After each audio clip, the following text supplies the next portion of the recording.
ভারাক্রান্ত মন নিয়ে বলছি, আজকে ঢাকাতে একজন ব্যবসায়ীকে পাথরের গোলা দিয়ে দিন দুপুরে বৃষ্টির মধ্যে উলঙ্গ করে রাস্তার মধ্যে যুবদলের সন্ত্রাসীরা থেতলিয়ে দিয়ে তাকে হত্যা করেছে।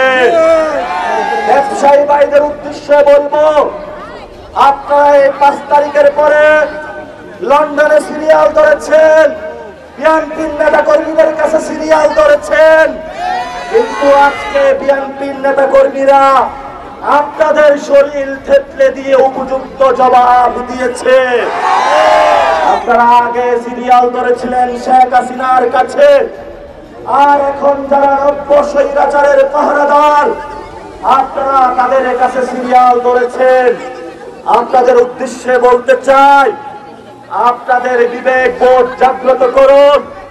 বাংলাদেশের 18 কোটি মানুষের আপনাদের প্রোডাক্ট গ্রহণ করে এই ফ্যাক্টরিগুলো বাংলাদেশের মানুষ শ্রম দিয়ে কাজ করে, কিন্তু বাংলাদেশের মানুষের পকেটের টাকা নিয়ে আপনারা যদি কোনো স্বৈরাচারকে সুযোগ করে দেন বাংলাদেশে, এই ব্যবসায়ী ভাইদেরকে বলবো, বাংলাদেশের 18 কোটি জনতার আদালতে আপনাদেরও বিচার হবে।